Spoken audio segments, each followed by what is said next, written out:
Bonjour à tous, c'est Daniel, pasteur de l'Église biblique baptiste de Charleville-Mézières. Je suis content que vous regardiez cette vidéo. On va étudier un des grands miracles de notre Seigneur Jésus, de son ministère, lorsqu'il a vécu ici. Il a fait, évidemment, il a passé 30 ans en famille, avec sa famille. Vers l'âge de 30 ans, il a démarré son ministère public. 3 ans, il a fait le ministère. Il a prêché, il a accueilli les gens, il a guéri les gens. La Bible explique qu'il a ressuscité les gens d'entre les morts. Il a fait des choses pour prouver qu'il était vraiment fils de Dieu. Il y a des gens qui refusent d'accepter ça. Fils de Dieu, Dieu en chair. Matthieu chapitre 14, nous avons un passage aujourd'hui qui est vraiment fort. Chapitre 14 de Matthieu, verset 22. Aussitôt après, Jésus obligea ses disciples à entrer dans la barque et à passer avant lui de l'autre côté, pendant qu'il renverrait le peuple. Et après qu'il le renvoyait, il monta sur la montagne à part pour prier. Et le soir étant venu, il était là seul. Cependant, la barque était déjà au milieu de la mer, battue des flots, car le vent était contraire. Et à la 4e veille de la nuit, Jésus alla vers eux, marchant sur la mer. Et ses disciples, voyant marcher sur la mer, furent troublés et dirent, c'est un fantôme, et de la frayeur ils crièrent. Aussitôt, Jésus leur parle et leur dit, « Rassurez-vous, c'est moi, n'ayez point de peur. » Et Pierre, répondant, lui dit, « Seigneur, si c'est toi, ordonne que j'aille vers toi sur les eaux. » Jésus lui dit, « Viens. » Et Pierre, étant descendu de la barque, marche sur les eaux pour aller à Jésus. Mais voyant que le vent était fort, il eut peur. Et comme il commençait à enfoncer, et s'écria et dit, « Seigneur, sauve-moi. » Et aussitôt Jésus étendit la main et le prit, lui disant, « Homme de peu de foi, pourquoi as-tu douté? » Et quand ils furent entrés dans la barque, le vent cessa. Et alors ceux qui étaient dans la barque vinrent et l'adorèrent en disant, « Tu es véritablement le Fils de Dieu. » Prions. Père, merci pour ce miracle que tu as fait. Merci Seigneur pour ce que tu as enseigné à tes disciples aujourd'hui et ce que nous pouvons apprendre même 2000 ans plus tard. Merci Seigneur pour ce passage et la force et ta puissance, Père. Ça change nos vies aussi. Merci aussi pour ta parole, la clarté, la direction que nous avons grâce à ce livre. Nous prions que tu bénisses ce message. Au nom de Jésus, nous prions. Amen. Jésus, il a démontré beaucoup pendant son ministère. Et c'est difficile de comprendre pourquoi les gens auraient pu le rejeter après tout ce qu'il a fait. Hein? Je pense à Jean chapitre 11, il a ressuscité Lazare d'entre les morts. Mais avec amour, Jésus, il a invité chacun de venir. Matthieu 11, verset 28, « Venez à moi, vous tous qui êtes fatigués et chargés, et je vous soulagerai. » Ce verset est au centre de son invitation, même aujourd'hui. « Venez à moi », il dit. Il y a beaucoup de personnes aujourd'hui, beaucoup de sectes, beaucoup de religions, et ils donnent toutes sortes d'invitations, d'accord? Mais l'invitation de Jésus-Christ est très directe et très simple. Venez à moi. Ok? Venez à moi, il dit. Vous tous qui êtes fatigués et chargés, et je vous soulagerai. Ça me montre énormément que Jésus est compatissant. Il m'aime.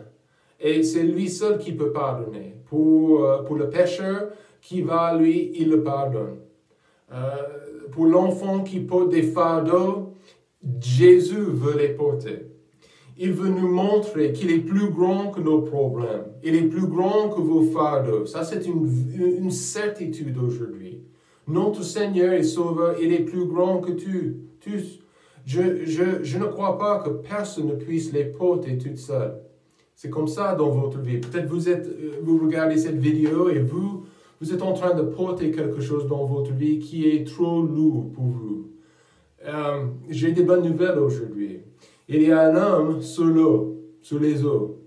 Il y a un homme qui marche et qui est en vie, un sauveur qui veut porter vos fardeaux, qui veut vous soulager, qui veut calmer vos craintes.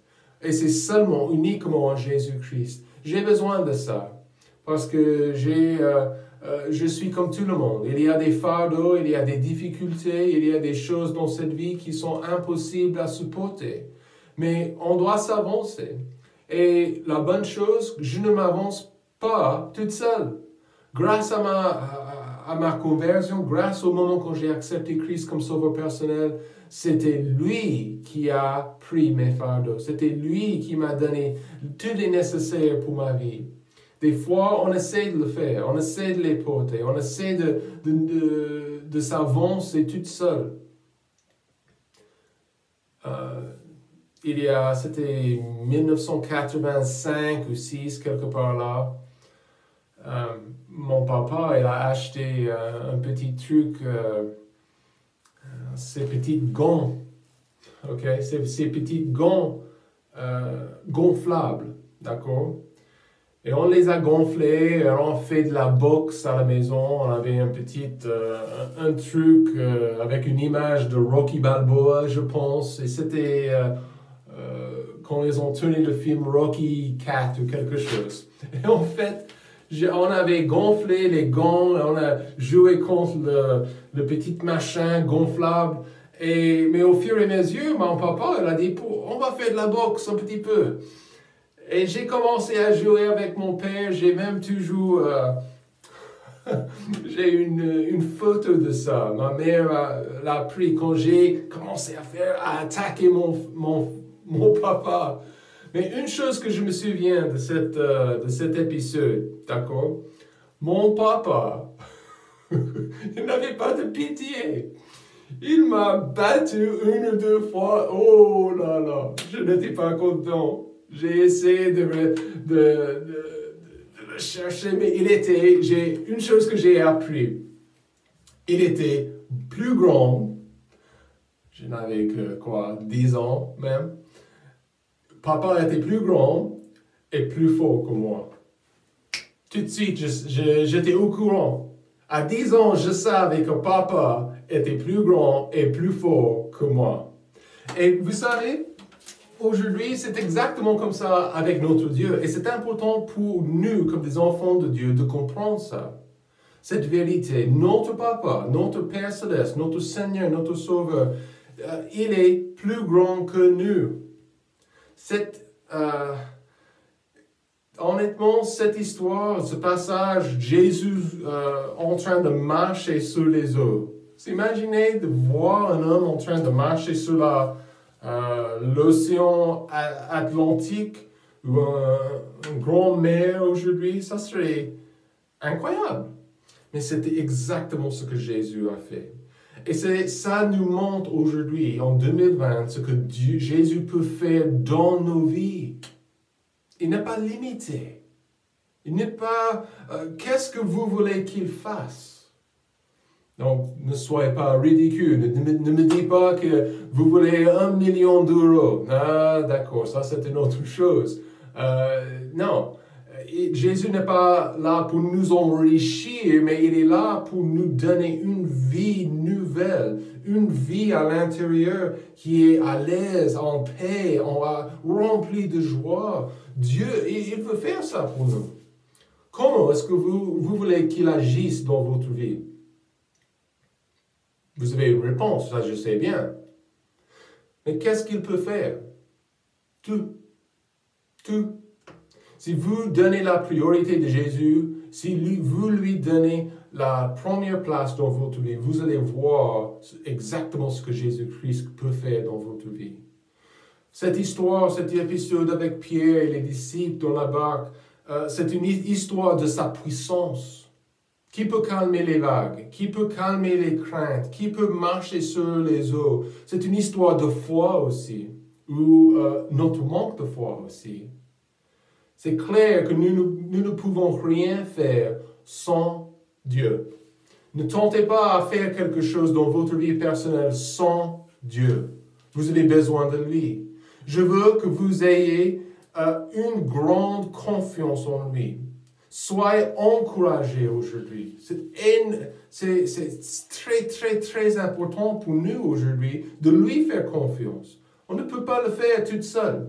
Si vous essayez de vous avancer toute seule, vous vous trompez. La Bible dit en Jean 15, verset 5, « Je suis le cep et vous les sarments, celui qui demeure en moi et en qui je demeure porte beaucoup de fruits. Car sans moi, vous ne pouvez rien faire. » Ça dit tout. Sans lui, on ne peut rien faire. Je me souviens, mes enfants, quand ils étaient jeunes, en train à 10 mois, 11 mois, 12 mois, 13 mois, dans 7 ans, à cet âge-là, ils ont essayé de marcher. Ils étaient à côté du canapé, ils ont grimpé un petit peu, ils se sont levés, c'était un peu instable, mais ils ont fait un pas, ou deux, ou trois, et ils ont essayé de marcher. Et pour apprendre, souvent, il fallait quoi? Simplement prendre la main de papa, de maman, et souvent, on a pris les deux mains. Et on les a marché. Nous essayons de faire trop de choses sans Dieu, sans lui. Et des fois, c'est comme ça. On doit faire comme ça. Père, prends mes mains et on va s'avancer. Le chrétien ne peut rien faire sans lui. Vous voyez des choses dans le passage aujourd'hui. L'impossible est possible avec Christ. Verset 24. Cependant, la barque était déjà au milieu de la mer, battue des flots, car le vent était contraire. Peut-être ça, c'est votre vie. Vous êtes battu par les factures, battu par beaucoup de choses dans votre vie. Le vent semble énormément contraire. Verset 25. Et à la 4e veille de la nuit, Jésus alla vers eux, marchant sur la mer. Jésus savait que la tempête arriverait. Et il n'était pas choqué, il n'était pas étonné. Ce n'était pas pour lui un choc. Ça arrive dans nos vies et nous pensons, lorsque nous sommes chrétiens, nous sommes sauvés, que nous n'aurons plus de problèmes, plus de tempêtes, plus de difficultés. Mais ça, c'est faux. Il y aura toujours dans ce monde des difficultés, des problèmes, des complications. Mais je veux vous dire, l'impossible est possible avec Jésus-Christ. La source de leur inquiétude pour les disciples dans la barque était toujours sous la puissance de Jésus. Le vent, la tempête, la mer qui était agitée, cette source de leur inquiétude était toujours sous l'autorité de Jésus-Christ. Est-ce que c'est différent avec nous dans nos jours? Pas du tout. Le roi de l'univers sait bien ce qui se passe dans votre vie. Voilà la bonne nouvelle. Il sait exactement ce qui se passe. Il y a quelque chose qui semble impossible pour vous. C'est possible pour lui. Verset 25, qu'est-ce qu'il a fait? Il a marché sur la mer. Qui peut faire ça? Qui peut, numéro un, il est conscient de nos besoins, des impossibilités dans notre vie, mais aussi il est plus puissant de ces choses. Chaque difficulté, chaque problème, chaque impossibilité devient possible avec lui. Marc 10, verset 27, cela est impossible aux hommes, mais non à Dieu. Car toutes choses sont possibles à Dieu. Amen. La chose qui est le plus effrayante, la chose impossible dans votre vie, est toujours sous ses pieds. Allez vers lui dans la prière. Allez vers lui dans la foi. Les possibilités sont sans fin pour notre Seigneur. On doit lui faire confiance. L'impossible est possible avec Christ. Deuxièmement, notre peur devient la paix avec Jésus. Verset 26, ses disciples, le voyant marcher sur la mer, furent troublés et dirent, c'est un fantôme. Et de la frayeur qu'ils eurent, ils crièrent. Ah! Mais aussitôt Jésus leur parla et leur dit, rassurez-vous, c'est moi, n'ayez point de peur. Trop de chrétiens sont remplis de peur. Pour demain, pour leur situation actuelle, pour des relations personnelles. Nous oublions les promesses de Dieu et nous imaginons ce qui peut se passer. Ma femme, des fois, elle aime me dire ce qui peut arriver. Et vous savez, des fois, ça n'arrive pas comme elle a prévu. Donc, c'est souvent comme ça, dans nos têtes, dans nos cœurs, nous créons des situations, des circonstances, et c'est plus ou moins imaginaire. Et on craint. Nous sommes remplis de peur. Ces hommes étaient remplis de peur dans la barque. Ils ont vu ce fantôme. Il y a quelqu'un sur les eaux. Notre peur devient la paix avec Jésus. 2 Timothée 1. Car Dieu ne nous a point donné un esprit de timidité ou de peur, mais de force, de charité, de prudence. Dieu ne donne pas la peur. Qu'est-ce qu'il nous donne? Il nous donne la paix, la stabilité pour demain, la stabilité pour l'avenir. Et la peur et la foi ne peuvent pas exister dans le même cœur. Je répète, la peur et la foi ne peuvent pas exister dans le même cœur. Donc si vous avez des craintes, vous avez des soucis, vous avez des peurs, demandez Dieu de vous aider avec ça. Demandez Dieu de vous donner la foi, la paix. Ses paroles apportent la paix. Qu'est-ce qu'il a dit? Rassurez-vous. Rassurez-vous, c'est moi. La présence de Jésus-Christ, ça essuie. Tout ça, ça enlève, balaye toutes nos peurs. Gloire à Dieu. Sa présence donne la paix aussi. Le fait qu'il est arrivé, ils ont vu, oh, c'est pas un fantôme, c'est notre cher Seigneur. Notre peur devient la paix avec Jésus. Aussi, numéro 3, l'inconnu est connu avec Jésus.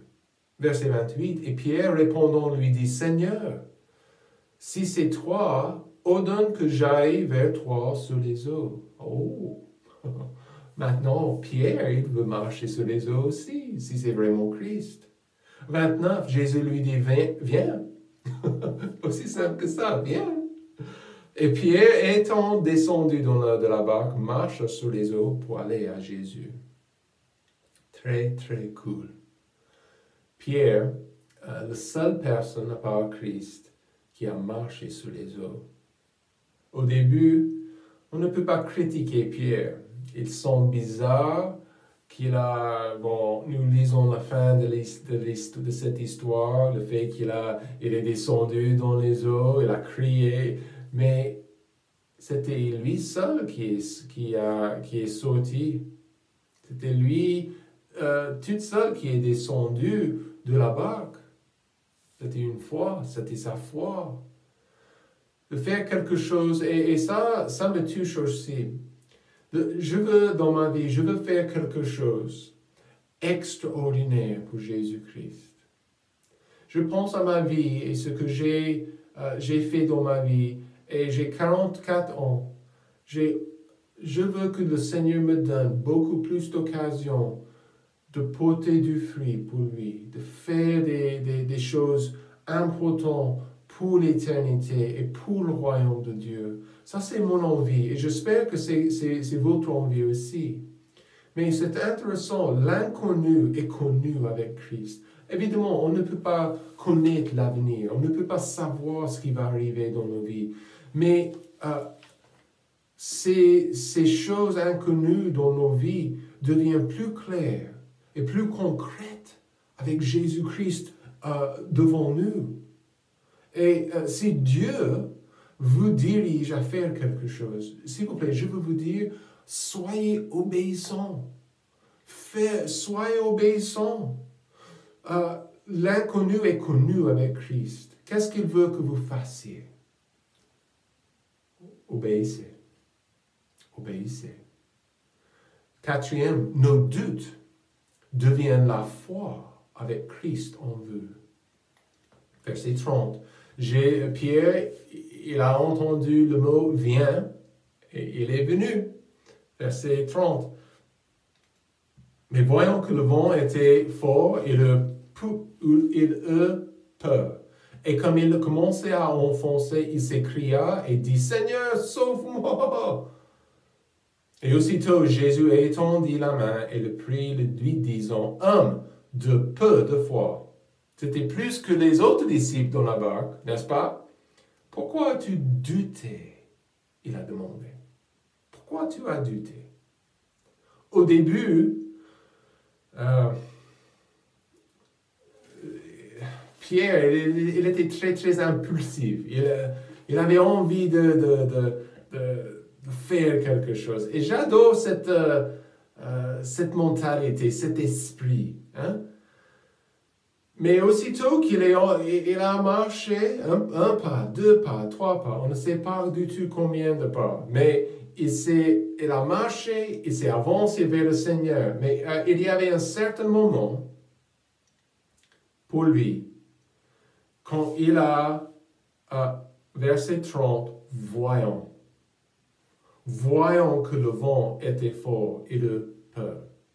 Il était en train de marcher vers Jésus-Christ, mais il a regardé autour de lui. Au lieu de laisser les yeux fixés devant, fixés sur Jésus, il a fait comme ça. Ce n'est pas différent avec nous.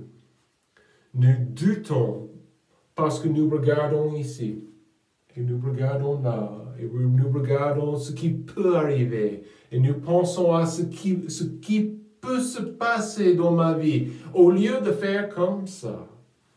Où est mon Seigneur? Où est mon Sauveur? Il est où? Et au lieu de lui faire confiance, nous doutons. Ça arrive dans ma vie. Je sais que ça arrive dans votre vie aussi. Nos doutes, par contre, deviennent la foi avec Christ. Et s'il y a quelque chose aujourd'hui, vous êtes au milieu de quelque chose dans votre vie, vous doutez. Faites-lui confiance. Ouvrez vos Bibles et laissez le Seigneur parler à votre cœur pour vous fortifier, pour vous donner, remplir ce ballon de foi qui est votre cœur. Nos doutes deviennent la foi avec Christ en vous. Je peux aller jusqu'au bout avec Christ devant moi. Nos vies, numéro 5, nos vies sont transformées avec Christ. Verset 31. Et aussitôt Jésus étendit la main et le prit, lui disant un peu de foi. Verset 32. Et quand il fut entré dans la barque, Christ et Pierre, les deux, le vent cessa.